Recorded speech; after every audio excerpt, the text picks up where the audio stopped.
Okay, hello. My name is Catherine Bell of Experiential Dreamwork and the host of the Dream Journal podcast. And I am here to talk about dreams. And this is a regional conference that's happening in Massachusetts, Dreaming, Culture, Creativity, and Cosmos. Thank you, Dr. Ava. If you could stop the share. We want to talk to you a little bit about why we find dreams so meaningful and so valuable, and a little bit about why we are so passionate about dreams that we want to share them with you. Would you please start us off, Kurt Hoffman? Thank you. I'm Dr. Curtis Hoffman. I am emeritus faculty in the anthropology department at Bridgewater State University, which is the host institution for our regional conference. Bridgewater is located about 20 miles south of Boston, easily accessible by public transportation, and it has very much up-to-date audiovisual facilities and rooms for conferencing, and that is where we will be having our conference on September 26th and 27th this year.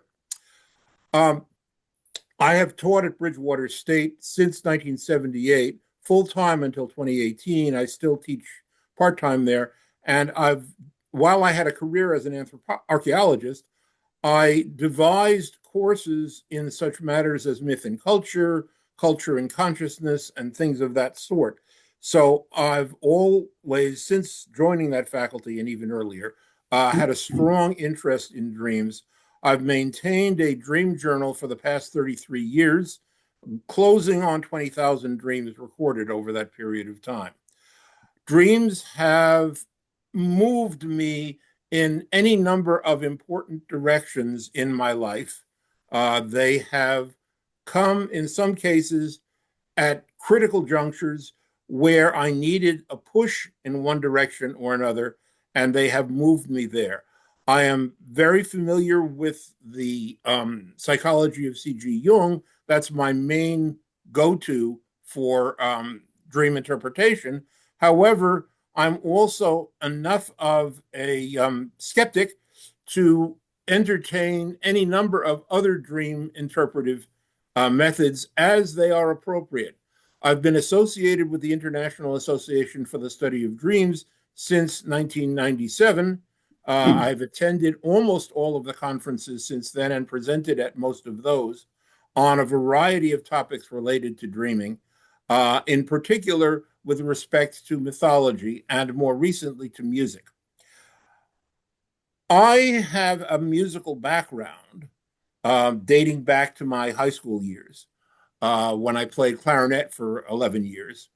But more recently, I received a dream while we were doing an archaeological survey that directed me to take up the instrument known as the krumhorn, which is a Renaissance instrument that most people have never heard of and are probably glad, but not to have heard it. But it led me to a music camp, which meets every summer in the town of Plymouth, Massachusetts. And on the night after I returned from the first music camp that I attended in 2010, I had a big dream in which I was given to understand that I was being directed to write a musical cantata to an invocation that appears in Jung's Red Book. And I said, I don't know how to do that. And the dream said, we'll show you. And that they did. And so some 227 dreams later, that work was completed and exists in 8 movements. It's about 45 minutes worth of music. We ran into some copyright problems with the Jung Institute because it uses Jung's words, though they are translated into the language of ancient Babylonia, which is something that I studied when I was in grad school. I love that language. It's just so mellifluous. And the dreams directed me to do that. It is the language of the Gilgamesh epic. There was somewhat of a hiatus in musical dreams for a number of years, but then a good friend of mine in the organization, Lauren Schneider, published her book on dreams and tarot. And at that time, I had just completed my last big archaeological project, and I asked the cards, what is my next project? And this is a good example of be careful what you ask for, because what came to me was, you're going to write music for the 78 tarot cards. And that very night, after I'd had that realization, came the first piece of music for the tarot. And again, 19 months and 778 dreams later, that work is complete. And that is one of the things that I will be featuring in my presentation at the regional conference. The dreams have not stopped. I am continuing to get more. I even got two last night.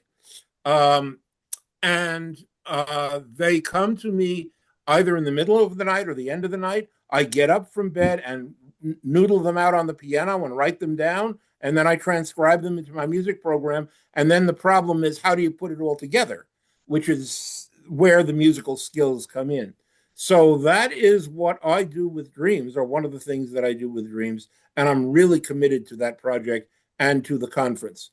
So just to review, where we will be at Bridgewater, we'll be on East Campus in a couple of buildings easily accessible by walking. It's a flat part of campus, so it's easy to walk from one building to another. We'll have some entertainment activities on Friday night, including some music, which your host, Catherine, and her husband will be providing. We'll have some Dreamwork sessions, and we'll have some kind of a psi dreaming contest presented there. On Saturday, all day, we will have lectures and workshops and panels on the conference theme of dreaming, culture, creativity, and cosmos. And I think I'll turn it over at that point. Are we about good? Thank you, Kurt. That was fabulous. Sounds like a going to be interesting presentation. And to let listeners know, you can find out many more details about the conference at asdreams.org/regionals. So take a look there and learn so much more about the conference. Kurt, thank you so much.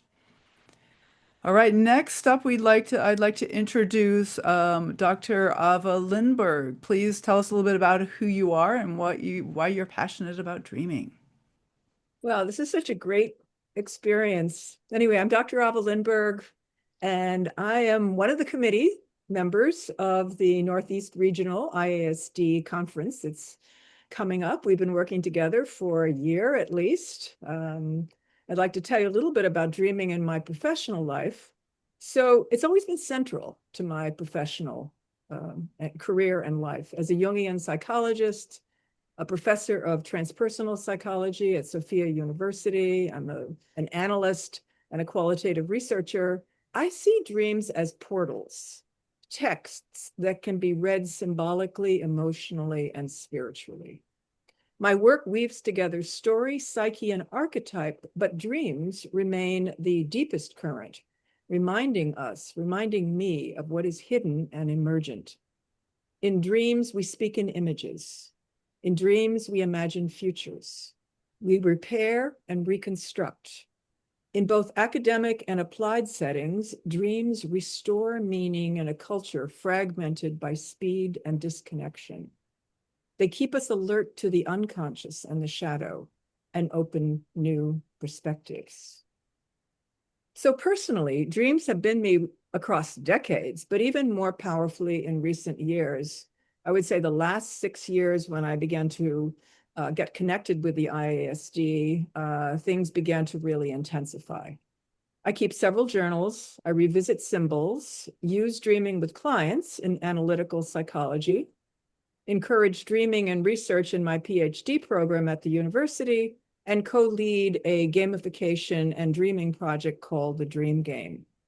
I joined the IASD during its exploration of psi phenomena, and I presented on group dreaming and collective patterns at Rolduc in the Netherlands, Ashland, Oregon, and the 2025 online conference. So let me tell you a little bit about the theme and its meaning. Dreaming, culture, creativity, cosmos. So dreams matter across all dimensions of experience. Culture, indigenous and ancestral traditions have long honored dreams. Creativity, Dreams solve problems and open doorways. Cosmos. Dreams connect us to something greater, psyche, soul, or the transpersonal. At their best, dreams don't just give answers, they reshape what they think is worth asking. So this year's Northeast IASD Regional Conference wasn't just inspired by dreams, it was co-created with them. Our planning meetings, we three and several other committee members began by sharing dreams and turning to the unconscious for guidance each time. One dream, the bridge over frozen water, appeared 8 times independently in my Dream Game 12 in December 2025 before we knew anything about the Northeast IASD's final location. And it finally led us to the bridge over water image as solidified in reality, frozen water, Bridgewater State University in Bridgewater, Massachusetts, and of course, finalized and orchestrated by Kurt's strong teaching connections there. The dream world shaped the decisions for this conference. The theme, culture, creativity, and cosmos, actually grew from this shared dreaming, connecting what is timeless and timely. So this year, I'll offer 2 presentations. On Friday evening, I will facilitate a Jungian-style dream circle while Kurt and David will facilitate their circles. We'll all engage with dreams collaboratively and respectfully. In my circle, I'm inviting symbolic and archetypal insights while holding space for personal meaning. I'll draw from Jungian structure and use projective methods that encourage imaginative exploration. On Saturday, I'm going to be leading an interesting workshop called Dreamless Nights and the Cosmos Within. It actually explores something that's very interesting for a dream conference, the forgotten or the elusive or the fragmentary dream, blending neuroscience and Jungian thought. Using active imagination and symbolic cards, we'll explore how even silence or absence in dreaming can hold meaning. So this year's conference reflects a lot of richness. As Kurt was mentioning, on Friday night, we'll have dream entertainment with alchemical songs from Dr. Catherine Bell and Max, followed by the small group dream circles and the Psi conference contest. Saturday brings a full day of talks and workshops from psychological, indigenous, artistic, scientific, and spiritual perspectives. There'll be time for books, conversation, and connection in beautiful university spaces. So Kurt, David, and I have curated a diverse program, including ancestral dreaming, ecological themes, neurodiverse dream work, the expressive arts, and spiritual initiation. Whether you're new to dream work or deeply experienced, we hope this gathering brings insight, connection, and perhaps a dream that stays with you long after it ends. Thank you. Wonderful. Thank you, Dr. Ava. That is fascinating. We have a lot to look forward for sure. Now I would like to turn to David Lowe. Would you please introduce yourself and tell us a little bit about what you find valuable in Dreamwork and about your presentations at the conference? Sure. Yeah, I'm David Lowe. I'm more or less, my main gigs in life have been religion professor, LaSalle University, Rutgers Camden, Rowan, adjunct professor, and drug counselor. These days, semi-retired, I do spiritual counseling. I have some clients and adult education around dreams as much as I can. So yeah, dreams have meant a great deal to me. After I had a major spiritual awakening, dreams had always been there, but they intensified and directed. I mean, all major decisions were taken out of my hands. By that, I mean my normal patterns of thinking and logical conclusion were just blown out of the water. Who to marry, where to go to school, don't say this to this person, remember this bill, or else you're going to get a poor credit rating, etc. All these kinds of decisions. I'm going through a lot of turmoil and change in my life. I needed help, and I got it. It was absolutely extraordinary. That help continues. It's really been remarkable. I mean, the reverence and respect I have for the dream faculty, the dream site, I call it, is unbelievable. So this conference will be a lot of fun. I will be doing presentations. I'll do a 5-star Dreamwork focusing on makes more co-creative Dreamwork, and well, the major part of it is decisional analysis. What could you have done differently in the dream? And I'll do a presentation of essentially presenting myself as like a case study of unfolding different kinds of dreams, pretty much in stages. We all go through stages in life. We get to midlife crises and things like that. And we go through phases of dreaming, I find, and my clients find. So I'll be doing that. And I think people will be able to identify somewhat with that. There are all kinds of experiences. People have different kinds of dreams. And I pretty much have the gamut. A little bit unusual in terms of how many different ways I've been helped by dreams, different kinds of dreams I've had. But a lot of folks will relate to the journey aspect of what I've been through as a spiritual path, if you will. The workshop I'll be doing focuses on participants' meaning of their dreams in general terms and allows them to understand that those meanings as a kind of journey and unfolding. For me, the idea of God, enlightenment, spiritual growth, if those things are meaningful, and they're certainly meaningful to me, I think they're meaningful to most folks on some level or other, then dreams are of absolutely central importance. Well, one of the best known recent expositors of Dreamwork advocates, Jeremy Taylor, who we're all familiar with, said, and I'm paraphrasing, but dreams are the most accessible and evident way we all have of communicating and with higher reality. And that's really pretty much encompasses dreams as far as I'm concerned.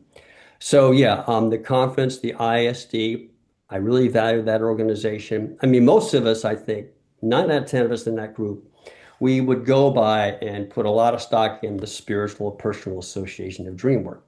But we have some folks who are entirely empirical. They don't think dreams have hardly any personal meaning at all, which is great. So we're all embracing. And there will be some, I think, culture-specific perspectives given at the conference, as well as universal perspectives.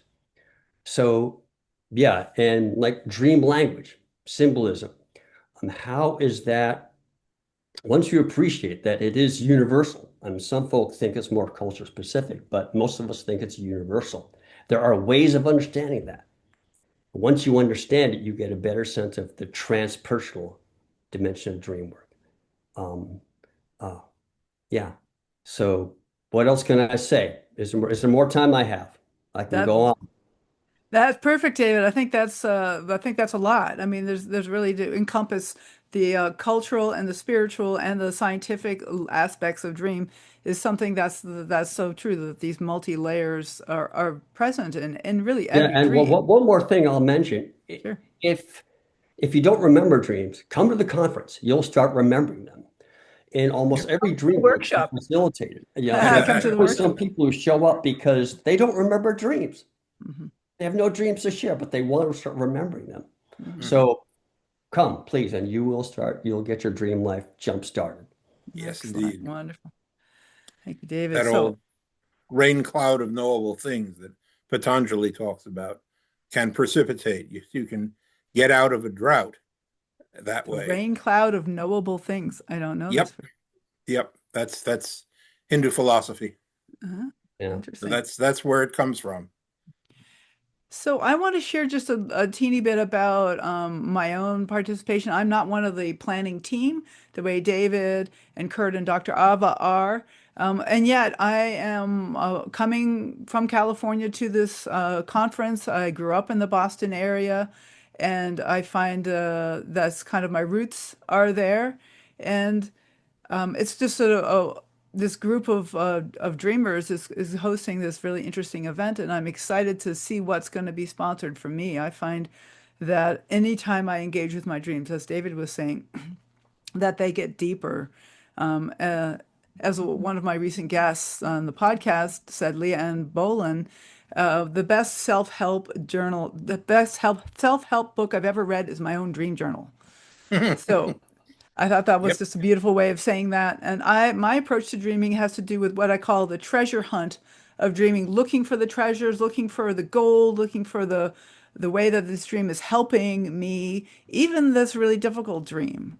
The way that nightmares can sometimes be like, I don't want to look at that. And yet, if I can turn the page and start to look at the dream as if this is breaking something loose in me, this is opening something up for me. And so, even though it's painful, there's something valuable. And that's what I call the treasure hunt approach, and paying attention to the good dreams. Because, I'm very inclined to kind of skip over good dreams because there's that one. So I'm in that line. I want to share a recent dream that I've had, which has been really helpful for me, which is that I am underwater. It's just a brief moment. I'm underwater, kind of horizontal in the water, and I'm tumbling in the water in the embrace of this loving man. And there's something there, some kind of maybe animus or guide or ally, some kind of helper, but I'm just underwater, tumbling, feeling supported, feeling loved. And I'm inclined, yeah, I would just skip over the stream. Oh, it's just like a snippet. People say, oh, it's a snippet. I like to say it's a nugget, Mm. something Mm. valuable, a nugget.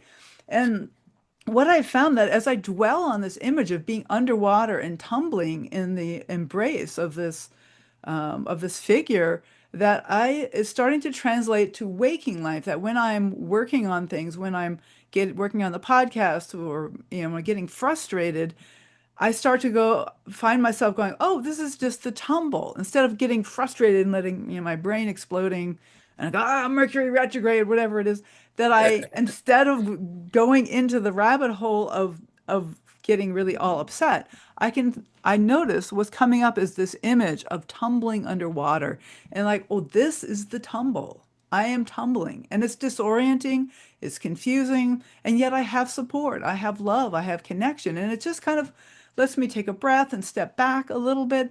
And I find myself not so overcome with frustration just by focusing on this really good nugget dream, this really beautiful dream, and practicing the dream. Like as I go to sleep or when I wake up in the morning, I find that the dream comes up since I've been working with it for a couple of weeks now. So I'll be talking about my treasure hunt approach to dreaming on a workshop on Saturday at the conference. I'll have an experiential workshop where you can talk about a dream, and I'll give you some ideas about how to explore the dream and how to find the treasures in the dreams. So I'm excited about that workshop. And then, as some people have already alluded to, on Friday evening, yikes, Mm. I'm going to be doing some singing, which I'm super, super excited about. Singing my alchemy ballads, which are dream songs that I've written that are inspired by dreams. So I have a dream muse, just as Kurt does. That's a little bit different the way our muses operate. For me, I tend to wake up with a feeling or a couple of lines, and then I go and see what comes of it.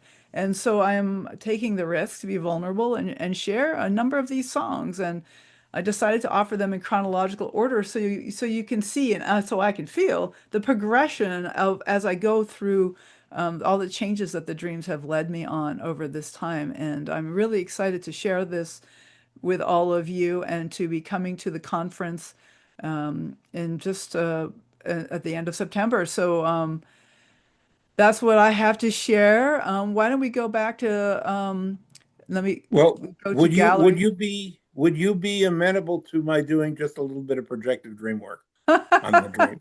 Sure, Because let's. what came to my mind when I heard about being in water and tumbling and nuggets was how people pan for gold. Hmm. Ah, that's a big aha. Yes, that you have to do the tumbling swirl. You swirl the water Yeah, yeah, to yeah, look for the yeah. gold. And they're Right. nuggets. They're nuggets. Ooh, Yes. very good. That's a big aha. Thank you, Kurt. At Okay. Yep. the end, I want to read my the poem on the bridge water Hmm. because it relates completely to your dream. Yep. Ah, fabulous. Well, I would let's get to that in just a moment. Is there anything else anyone wants to say about the conference itself? I'll give out the webpage again, asdreams.org/ regionals. Want And me to then you put it can, up? And I was thinking, wait a minute, let's see if we have anything else anyone wants to say, and then we'll put up the graphic again at the Yeah, end. I'll say something. Yeah. You could think of yourself as getting trained at this conference.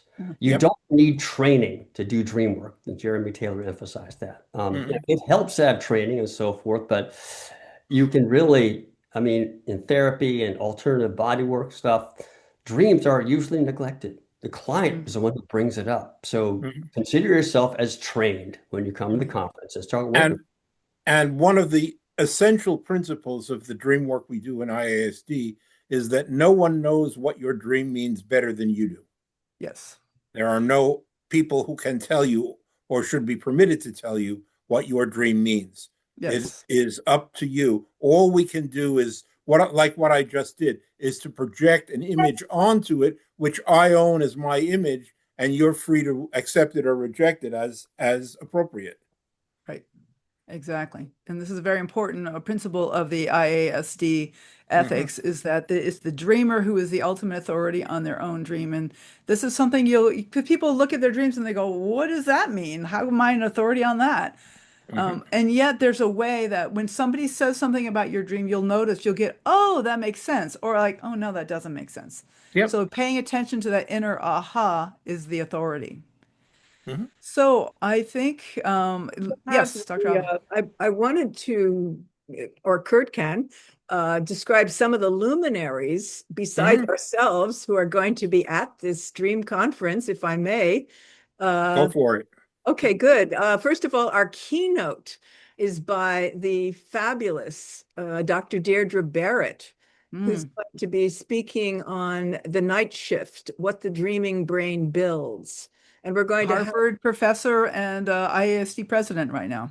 Yep. absolutely. We have Norm Catchett Schilling, who is going No to harm. No no, harm. yes, great, great. Noam Catchett Schilling. Kasha. Yeah. He insists on the pronunciation. It's a Okay, French pronunciation. Yeah. wonderful. So he's going to be speaking on four dreams related to the medicine path, satisfying our cultural element. He And then, is Mohawk and Nipmuc, or Kaniyan Kanaka is how the Mohawk prefer to be known as. Um, but that's his ethnic background. so he is opening ceremony and closing ceremony. And then we have people like Linda Schiller, who's talking about connecting with ancestors and healing intergenerational wounds. And I'll just mention Sivia Gover, who's going to be working on Wake Up Your Dream Journal, Inspire Creativity and Insight with Poetic Writing and Intuitive Art. So then we'll have a panel on creativity, and we've got Dr. Bernard Well. Weld. Yes, and I'm just looking him up, and Dr. Jane Gackenbach, who are also going to be speaking there. So these are people who are very well known in the dream community, and it's amazing because people who weren't expecting to be able to be in the Northeast area began to say, I'm going to actually be in town, and may I submit? And Mhm. it was quite amazing. Wonderful. In addition, a former student of mine, Huang Tran, who is Vietnamese, will be talking about his take on this. This is essentially his undergraduate senior thesis. And David, you want to talk about Delia? Sophia? Sophia Demas is this wonderful layman who had really powerful dream experience about new initiatives in her life. She has written a couple of books and has gotten praise from conservative scientific groups in Britain who have opened to working with dreams as a result. She will be an example of somebody who was turned on by dreams and will inspire others to do so as well. Yep. Great. Well, wonderful. So I'm wondering if it's time for your poem now. And I'm wondering, how would you be if we put the graphic up and then you read the poem while the graphic's on the screen? Does that Sure. sound right for you? Fantastic. Okay. Very good. And I'll just say that not only did 8 people in the dream game come up with this imagery and detailed dreams to go along with it for the full 8 days, but when I presented at a recent conference with Kurt at the Bridgewater State University in the anthropology department, I mentioned this dream. 4 students came up to me and said that they'd had a dream with the exact imagery as well. Wow. And they said that there was a place in Bridgewater where we're going to be heading that's under a bridge that freezes up in the winter. So it was exact fulfillment. Oh, sure, yeah. The underpass under the railroad. Exactly. Yeah. So I'll do this knowing these elements. So let me get this this up. There we go. And here we go. Under the bridge, the water lies still. Under the bridge, the ice lies still, and dreams remain. Shall I recall that frozen chill before we learned to trust the spill? Comes the night, sounds the hour. The days go by, and we dream on. Hand in hand, we dared to leap, while underneath the frozen water lay locked so deep, yet held our weight, a dreamer's keep. Comes the night, sounds the hour, the days go by, and we dream forward. Fear vanishes like rivers spray, fear vanishes, no depths betray, frozen water below, then a path away.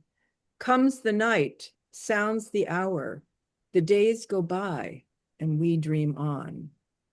Let the moment freeze or flow, time may break, yet still we go. Under the bridge, the water lies so. Comes the night, sounds the hour, the days go by, and we dream forward. Mm. Thank you so much, Dr. Ava.